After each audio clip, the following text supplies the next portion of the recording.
पीजिए पीजिए और पीजिए। और दीजिए और पियेंगे। और दीजिए। दीजिए ना। पीजिए पीजिए पीजिए। हाँ, पीजिए।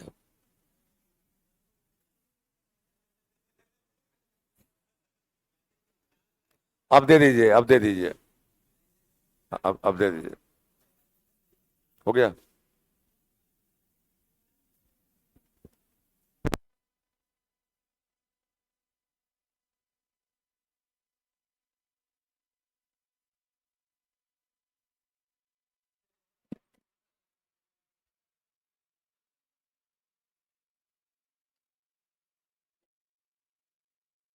इनको दीजिए, इनको।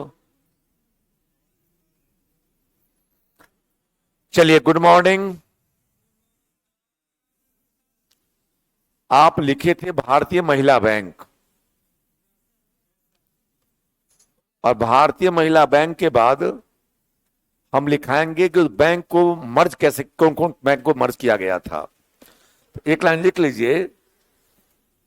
विश्व स्तरीय लेवल पर,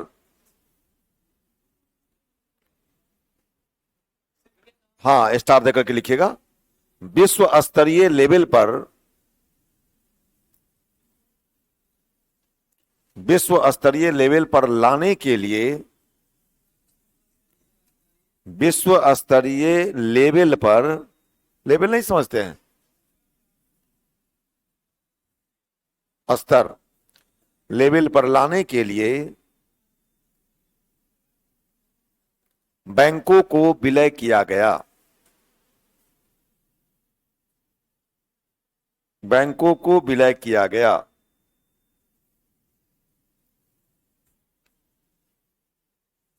ऑनलाइन वाले यही लिखिएगा आप भी। और 12 लाइन छोड़ दीजिए। 12 लाइन, 12 पंक्ति को छोड़ दीजिए।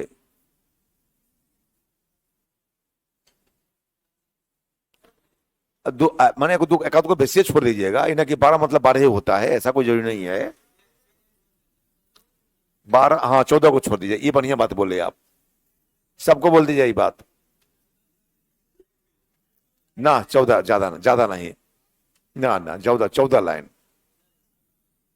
अब लिखिए, क्षेत्रीय ग्रामीण बैंक। 14 लाइन छोड़ देंगे ऑनलाइन वाले भी। सब बैंकों का जो मर्ज हुआ उसको मैं लिखा दूंगा, किस बैंक का किससे मर्ज हुआ।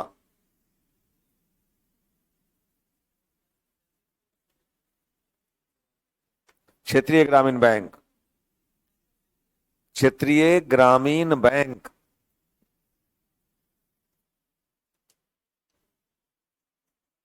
नरसिंहम समिति की सिफारिश पर,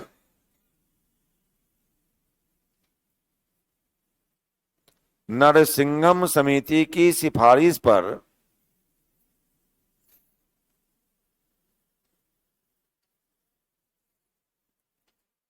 2 अक्टूबर 1975 को, 2 अक्टूबर 1975 को क्षेत्रीय ग्रामीण बैंक की स्थापना की गई।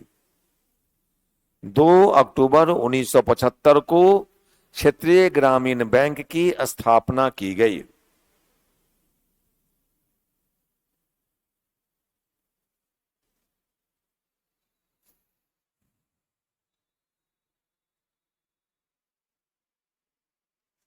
भारत सरकार की 50%,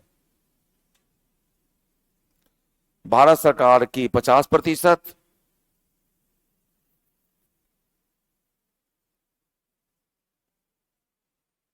भारत सरकार की 50%, राज्य सरकार की 15%, राज्य सरकार की 15%, और प्रवर्तक बैंकों की, और प्रवर्तक बैंकों की, प्रवर्तक बैंकों की 35% पूंजी लगी हुई है। 35% पूंजी लगी हुई है।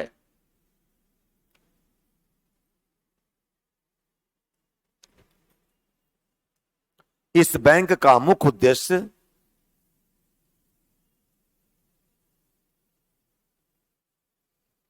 इस बैंक का मुख्य उद्देश्य ग्रामीण किसानों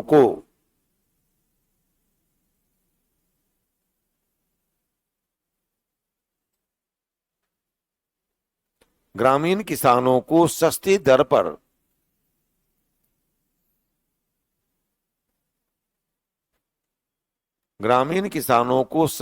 पर ऋण उपलब्ध कराना है। ग्रामीण किसानों को सस्ती दर पर ऋण उपलब्ध कराना है।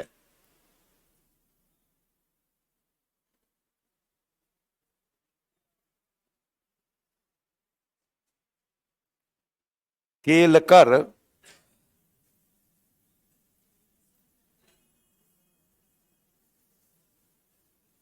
केलकर समिति की सिफारिश को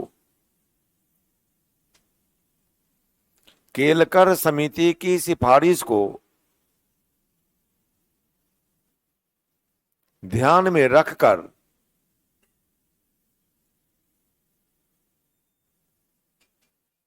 केलकर समिति की सिफारिश को ध्यान में रखकर 1987 के बाद 1987 के बाद कोई भी क्षेत्रीय ग्रामीण बैंक नहीं खोला गया। केलकर समिति की सिफारिश को ध्यान में रखकर 1987 के बाद कोई भी क्षेत्रीय ग्रामीण बैंक नहीं खोला गया।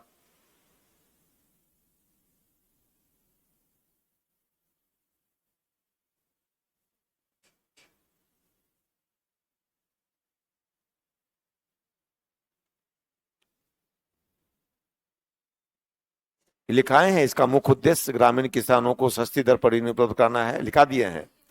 अब जरा सोचिए, क्षेत्रीय ग्रामीण बैंक की स्थापना जो की गई थी वह इंदिरा गांधी के 20 सूत्री कार्यक्रम के अंतर्गत की गई थी। कोई ऐसा बैंक नहीं था जो ग्रामीण किसानों को सस्ती दर पर ऋण उपलब्ध करा सके। इंदिरा गांधी के दिमाग में बात आई और उसने सोचा कि एक ही साथ ऐसा कर दिया जाए कि 2 अक्टूबर 1975 को एक ही साथ क्षेत्रीय ग्रामीण बैंक की स्थापना कर दी गई।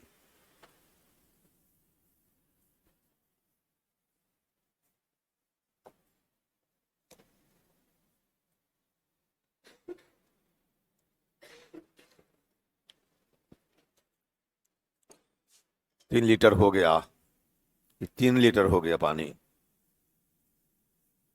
अभी बाकी है इतना देर, 1 आध लीटर और पहुंचा देंगे, हो गया। 3 से 4 लीटर पानी पीते हैं हम, और नाप जो कब पीते हैं, अंदाज से नहीं पीते। खाना कौन खिलाता है? पानी तो पिलाता था, पी लिए। खाना कौन खिलाता है? बस खाली पानी पीते रहते हैं। पानी पीते रहो, जीते रहो, पढ़ाते रहो, स्वस्थ रहो। ऐसे आप कुछ लाए हैं तो खिलाइए ना, लेकर आना नहीं है। रोटी चावल कुछ है तो निकालिए ना, बगल में नहीं, बैग में है रोटी चावल, बैग में है। कुछ है ना तो क्या खिलाइएगा? ना, लाना नहीं है, लाना तो किसी को नहीं है।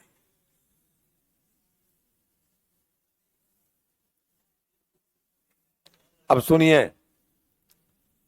तो क्षेत्रीय ग्रामीण बैंक की स्थापना जो की गई उसमें 50% भारत सरकार की पूंजी लगी हुई है, 15% राज्य सरकार की पूंजी लगी हुई है, और 35% प्रवर्तक बैंकों की पूंजी लगी हुई है। प्रवर्तक का मतलब होता है स्पॉन्सर्ड करने वाला। सर, जैसे कोई कंपनी मैच करवाती है, लिखता है स्पॉन्सर्ड बाय दैनिक जागरण, इसका मतलब दैनिक जागरण ने खर्च किया है, तो जिस बैंक ने 35% पूंजी दे रखी है उसी को प्रवर्तक बैंक कहते हैं। यही 35% पूंजी का भार उठा रखा है। 50% किसका है?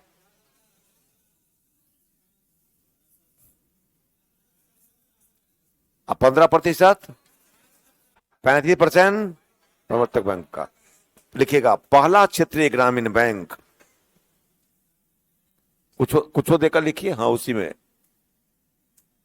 पहला क्षेत्रीय ग्रामीण बैंक, उसी में पहला क्षेत्रीय ग्रामीण बैंक, प्रथमा बैंक।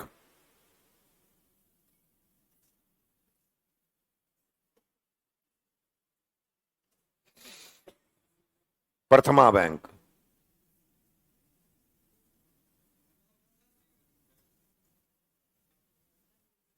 जिसका प्रवर्तक बैंक,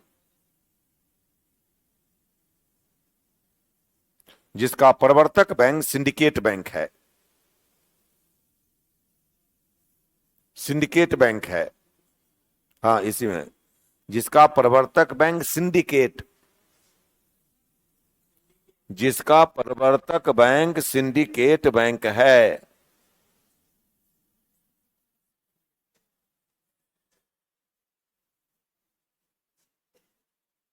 सिंडिकेट बैंक है, इसका मतलब क्या हुआ, यही सब लिखाएंगे वहां।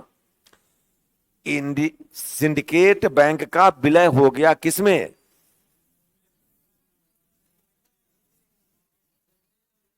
केनरा बैंक में। केनरा बैंक में सिंडिकेट बैंक का विलय हो गया। तो क्षेत्रीय ग्रामीण बैंक का प्रवर्तक बैंक जिसने 35% पूंजी दे रखी थी वो कौन थी? Syndicate bank. और अब वो सिंडिकेट बैंक नहीं है, अब उसका नाम हो गया केनरा बैंक, क्योंकि एक ऑलरेडी केनरा बैंक में जाकर के मिल गया है। नहीं समझे क्या? समझ गए? नहीं समझे आप? समझ गए? आजकल स्टाइल पता नहीं चलता है, ऐसे ऐसे करता था हमको पता नहीं चलता है कि नहीं समझा कि समझा। ये स्टाइल होता है समझ गए। प्रवर्तक बैंक कौन था? Syndicate bank. सिंडिकेट बैंक का विलय किसमें हो गया? तो अब सिंडिकेट बैंक रहा कि नहीं रहा? तो अब कौन बैंक रहा? केनरा बैंक। अब ऐसे हो गया, तो वही लिखाएंगे विलय किसमें किया गया, जो जगह छुड़वाए हैं लिखवाएंगे। पहले आगे लिख लीजिए इधर, अब नहीं, अब हेडिंग लिखिए, NABARD. NABARD, NABARD,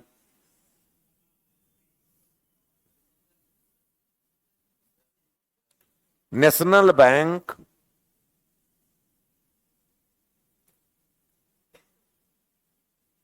for agriculture, national bank for agriculture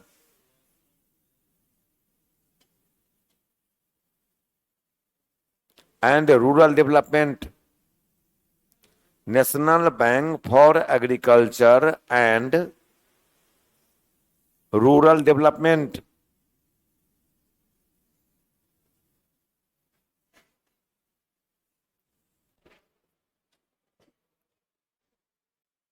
इसकी स्थापना, इसकी स्थापना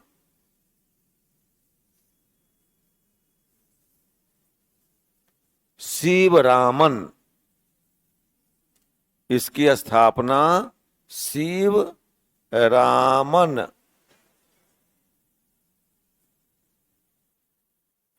समिति की सिफारिश पर,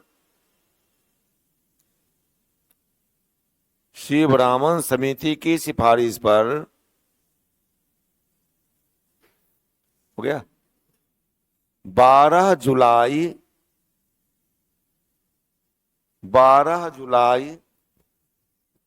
1982 को,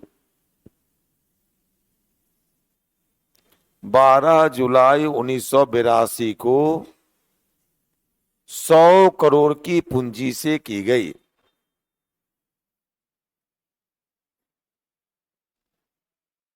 सौ करोड़ की पूंजी से की गई। 100 करोड़ की पूंजी से की गई, जिसमें भारत सरकार जिसमें भारत सरकार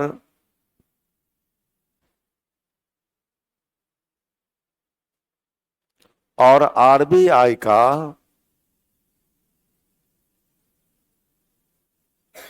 बराबर बराबर योगदान था। बराबर बराबर योगदान था। वर्तमान में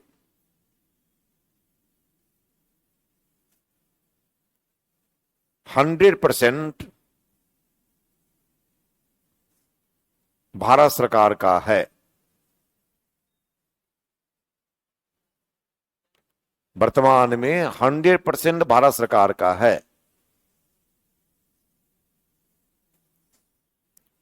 यह यह कृषि और ग्रामीण विकास से संबंधित यह कृषि और ग्रामीण विकास से संबंधित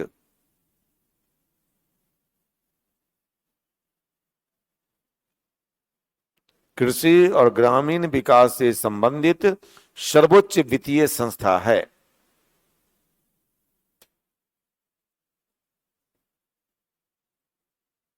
कृषि और ग्रामीण विकास से संबंधित सर्वोच्च वित्तीय संस्था है। इसे इसे कृषि सहायक विशिष्ट बैंक भी कहते हैं। इसे कृषि सहायक विशिष्ट बैंक भी कहते हैं।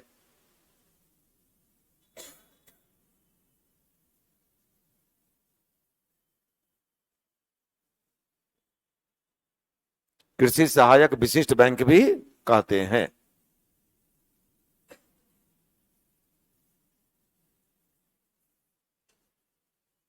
यह स्वयं ऋण प्रदान नहीं करता। यह स्वयं ऋण ऋण लोन यह स्वयं ऋण प्रदान नहीं करता, बल्कि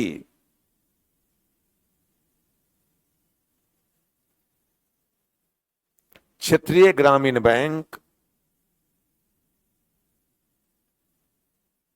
क्षेत्रीय ग्रामीण बैंक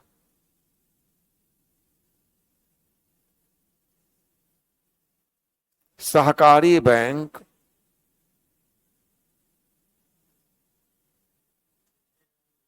सहकारी बैंक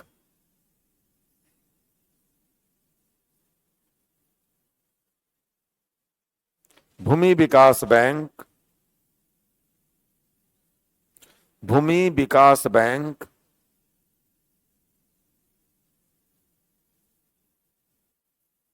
व्यापारिक बैंक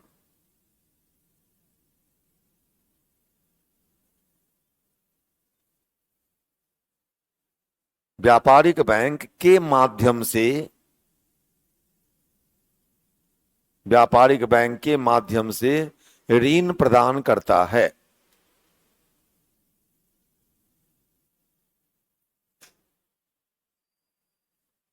व्यापारिक बैंक के माध्यम से ऋण प्रदान करता है।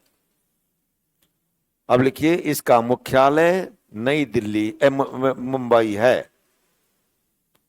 इसका मुख्यालय मुंबई है।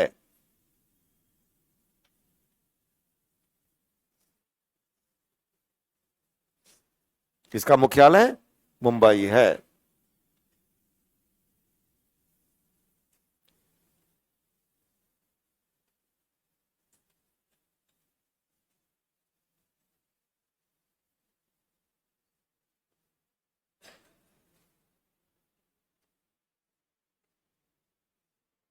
इसका मुख्यालय मुंबई है।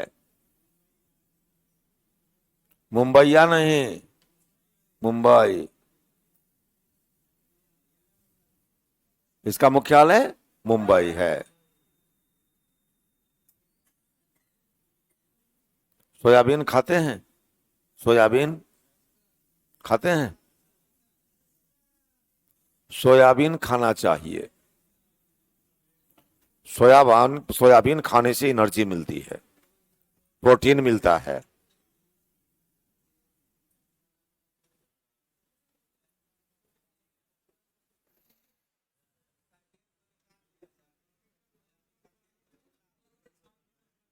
सोयाबीन का तेल खाइए, ना खाइए वो सब चीज, केवल सरसों का तेल खाइए, बाकी कोई मत खाइए। रिफाइंड किसी चीज का मत खाइए, रिफाइंड नहीं खाना चाहिए, रिफाइंड नहीं खाना चाहिए, बहुत हानिकारक है वो। हाँ, कड़वा तेल खाइए, कड़वा तेल खाइए, कड़वा तेल।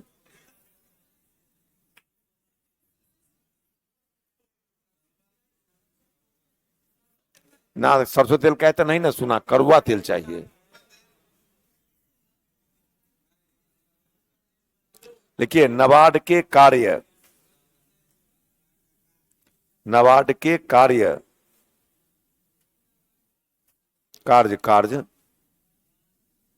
फंक्शन फंक्शन, नाबार्ड के कार्य। पहला,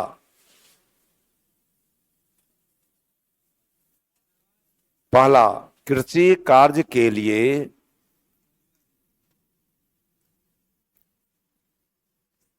कृषि कार्य के लिए, किसी कृषि एग्रीकल्चर, कृषि कार्य के लिए 15 महीनों तक अल्पकालिक ऋण देना। कृषि कार्य के लिए 15 महीने तक अल्पकालिक ऋण देना। दूसरा, 15 महीने से 5 वर्ष तक, 15 महीने से 5 वर्ष तक मध्यकालिक ऋण देना।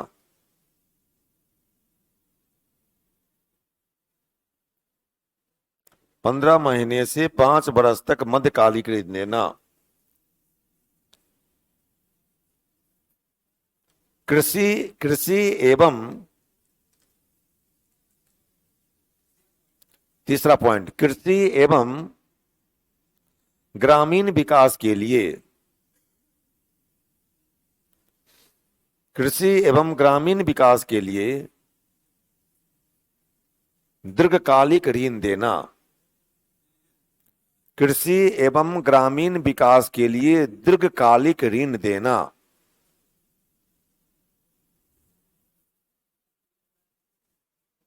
दीर्घकालिक ऋण देना। सोचिए, नाबार्ड की स्थापना जो की गई थी,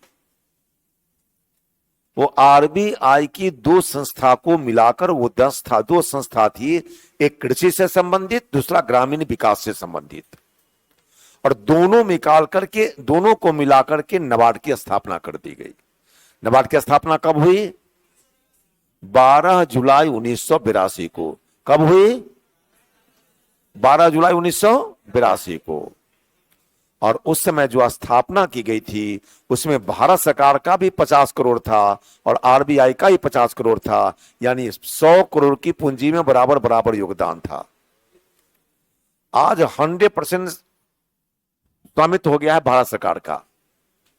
पहले तो 99% भारत सरकार का, 1% आरबीआई का था बीच में, लेकिन 2019 में 1% को भारत सरकार ने खरीद लिया। नतीजा यह हुआ कि अब 100% हो गए किसके पास? बोलिए, भारत सरकार के पास हो गए। ये स्वयं ऋण प्रदान नहीं करता, जैसे ए खन्ना खन्ना, रे खन्ना, या या जैसे आरबीआई का जनता से लेन देन नहीं होता है, उसी प्रकार से नाबार्ड का भी लेन देन नहीं होता। नाबार्ड थ्रू आएगा व्यापारिक बैंक के माध्यम से, क्षेत्रीय ग्रामीण बैंक के माध्यम से, सहकारी बैंक के माध्यम से, भूमि विकास बैंक के माध्यम से, इन सब बैंकों के माध्यम से वह लोन देता है। कौन? नाबार्ड। इन सब के माध्यम से लोन देता है वो। 15 महीने तक अल्पकालिक लोन देता है, 15 महीने से 5 वर्ष तक मध्यकालिक लोन देता है, और 5 वर्ष से ऊपर दीर्घकालिक लोन भी देता है। अरे यहां तक कि राज्य सरकारों को भी लोन देता है। मुख्यालय कहां है? किस समिति की सिफारिश पर स्थापना की गई? Very good. कितनी पूंजी से? 100 करोड़ पूंजी। आज किसके पास पैसा है? शेयर। अब लिखिए ICICI, ICICI.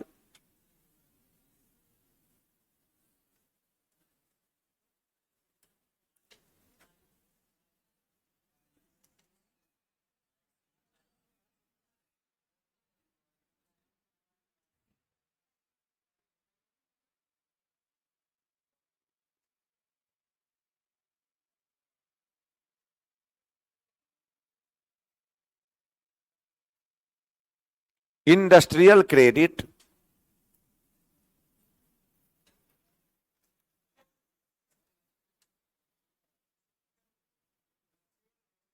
Industrial credit,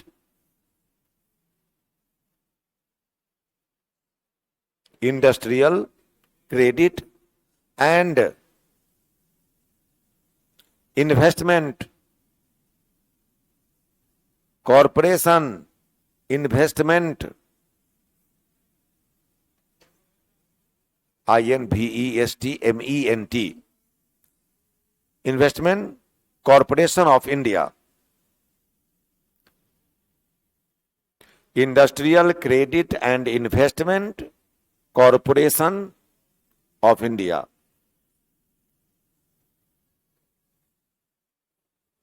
industrial credit and investment corporation of India.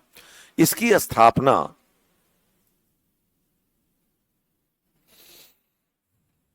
जनवरी 1955 में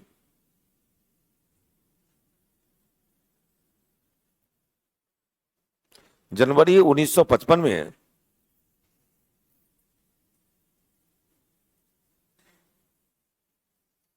में की गई।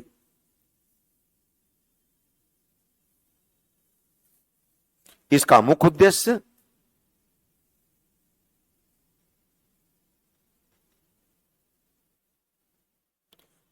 उद्देश्य निजी क्षेत्रों में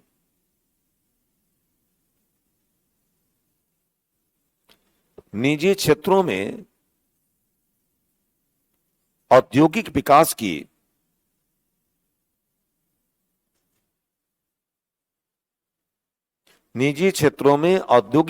की वित्तीय आवश्यकताओं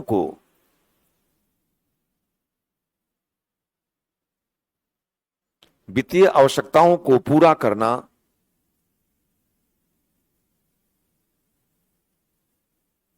निजी क्षेत्र में औद्योगिक विकास की वित्तीय आवश्यकताओं को पूरा करना है, पूरा करना था।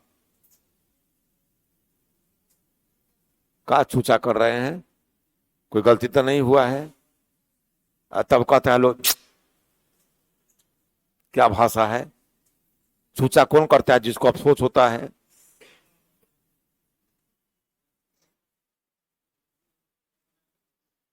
फरिया लीजिए पहले। पेन चाहिए बेचारा को, पेन चाहिए। हम सुन गए, आप लोग नहीं सुन रहे हैं। हमरे पास रहता तो बिना मांगे दे दिए होते।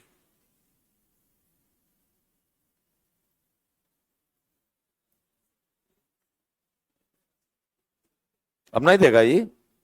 जा, हाँ हो ना, दे देगा कि दे देगा, दे दे। कहता है कि अबू नहीं देगा, कह रहा है कि अबू नहीं देगा कलम।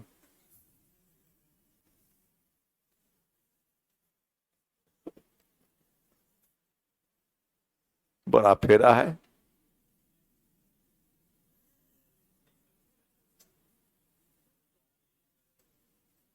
दो हजार दो में और कहां लिखिएगा? और कहीं जगह है? 2002 में आईसीआईसीआई का आईसीआईसीआई बैंक कहा, हाँ अब लिखिए आईसीआईसीआई का आईसीआईसीआई बैंक, बैंक कोष में कर दीजिए 1994, कोषबंद में विलय कर दिया गया। 94, 94, हाँ आप तो अंग्रेजी बोलते हैं।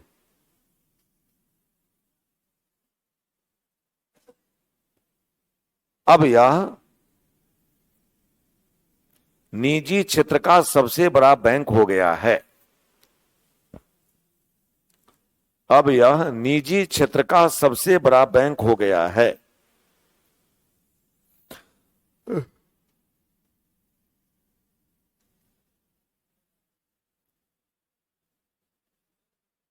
निजी क्षेत्र का सबसे बड़ा बैंक हो गया है। लाभ कमाने की दृष्टि से, लाभ कमाने की दृष्टि से सबसे बड़ा बैंक,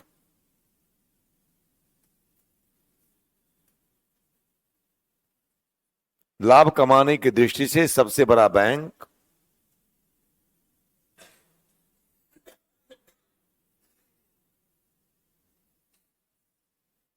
एचडीएफसी है।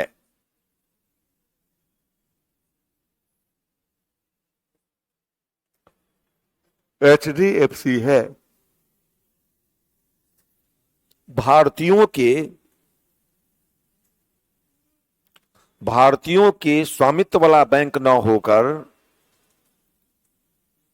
भारतीयों के स्वामित्व वाला बैंक न होकर भारतीयों के स्वामित्व, भारतीयों के स्वामित्व वाला बैंक न होकर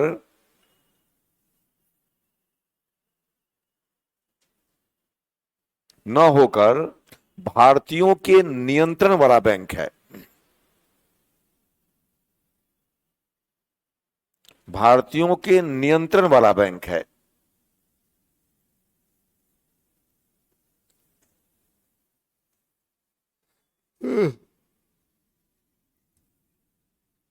भारतीयों के नियंत्रण वाला बैंक है।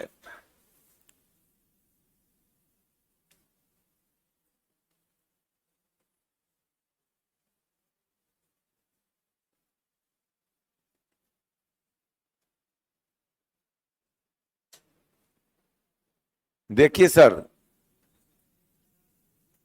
अब मैं आपको समझाता हूं आईसीआईसीआई के बारे में।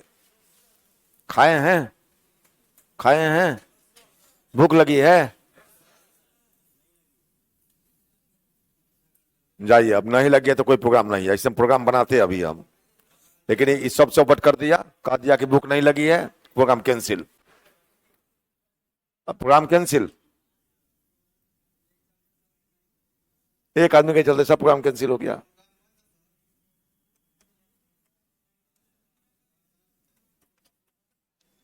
देख बाबू, आईसीआईसीआई की स्थापना 1955 में की गई है, पता नहीं लिखे है ना। और आईसीआईसीआई बैंक की स्थापना 1994 में की गई है। ये औद्योगिक वित्तीय संस्था थी।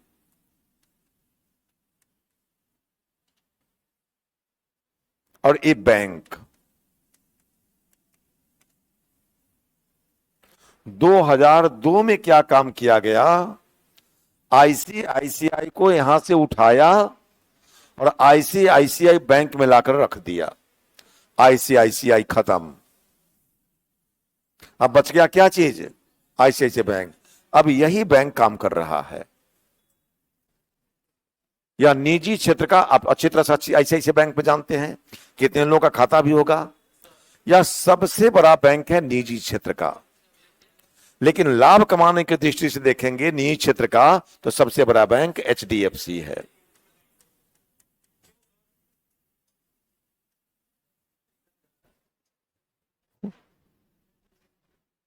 लाभ कमाने की दृष्टि से एचडीएफसी।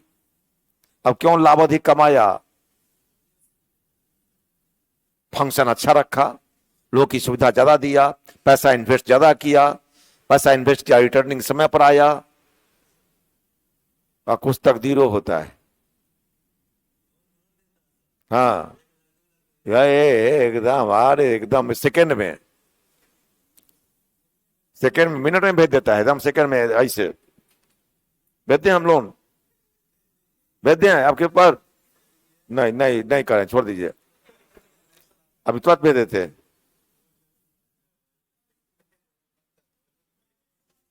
इतना इतना छूट गया आपका ना, अभी लोग मना कर दिया तुमने नहीं। आपको भेज दें? नहीं, ये लोग भी मना कर रही है, नहीं नहीं, अब हम नहीं भेजेंगे, अब हम हटा दे था, हटा दें, न हटावे, और हटेबो ना करें, लोन किसी को दे भी नहीं, छोड़िए, नहीं था हटाइए।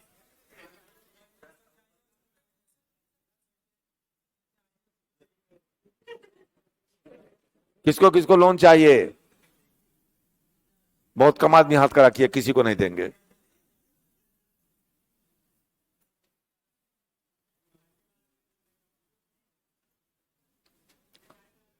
अब लिखिए UTI,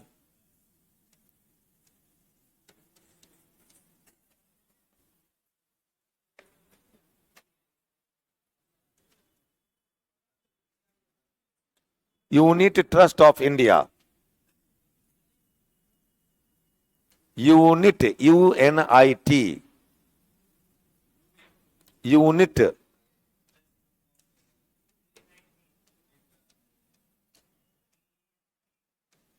ट्रस्ट ऑफ इंडिया।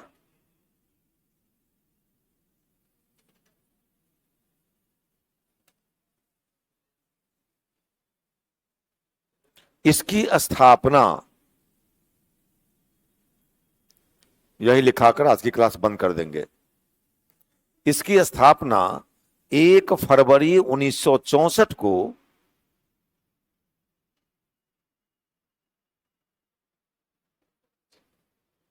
1 फरवरी 1964 को यूटीआई एक्ट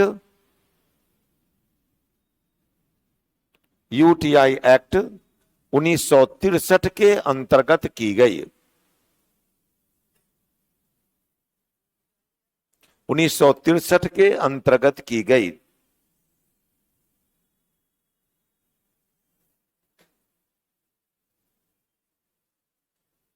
दो हजार दो में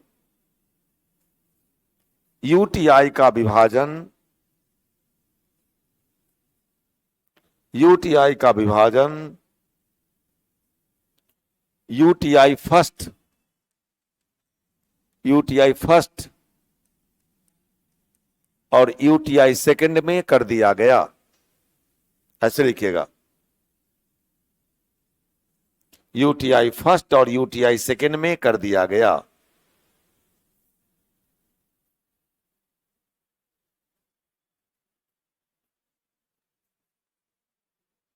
यूटीआई फर्स्ट और यूटीआई सेकंड में कर दिया गया। यूटीआई फर्स्ट में, यूटीआई फर्स्ट में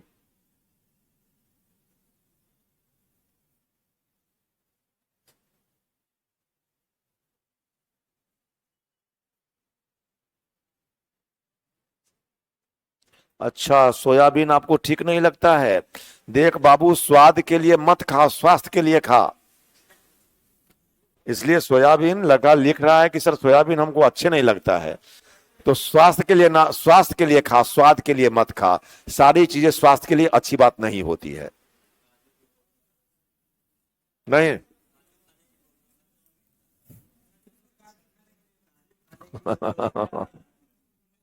क्या लिखे? यूटीआई फर्स्ट और यूटीआई सेकेंड में कर दिया गया। यूटीआई फर्स्ट में 26 योजनाओं को सौंपा गया। 26 योजनाओं को सौंपा गया जो जो निवेशक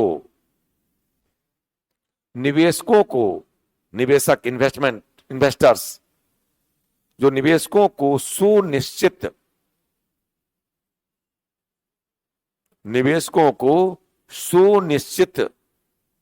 प्रतिफल का आश्वासन देता है। सुनिश्चित प्रतिफल का आश्वासन देता है।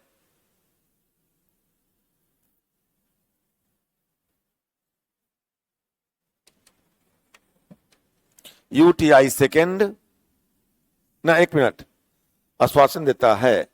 लायबिलिटी समाप्त हो जाने के बाद, लायबिलिटी दायित्व समाप्त हो जाने के बाद, दायित्व समाप्त हो जाने के बाद इसे बंद कर दिया जाएगा। दायित्व समाप्त हो जाने के बाद इसे बंद कर दिया जाएगा।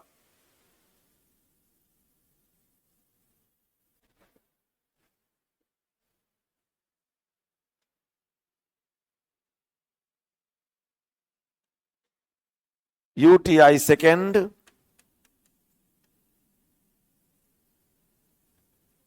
यूटीआई सेकेंड जो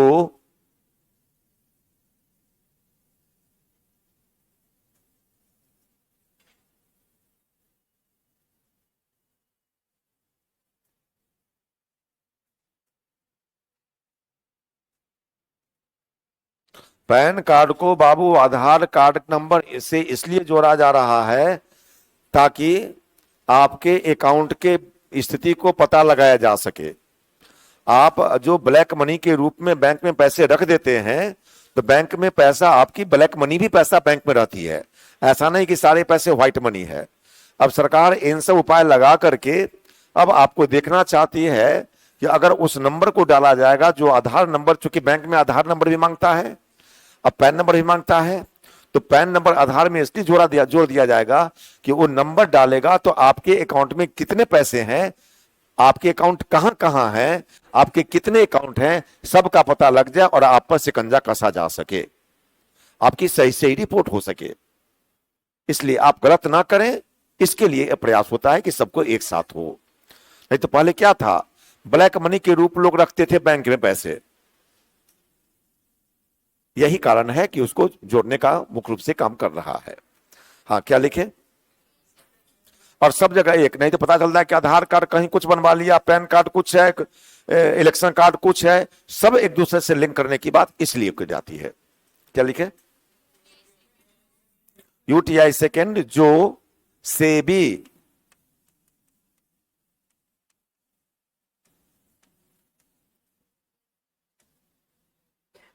सेबी के नियमों के तहत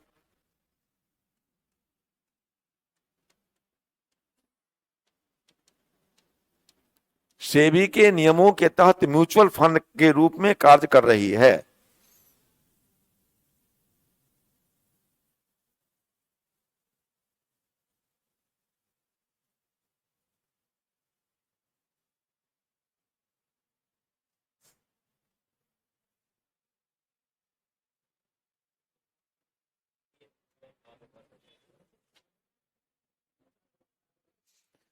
अब लड़का इतना दिन पढ़ लिया हमारे साथ, नाम पूछ रहा है बच्चा।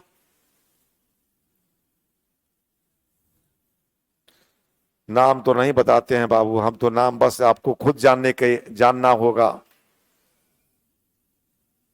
नहीं, चलिए क्या लिखे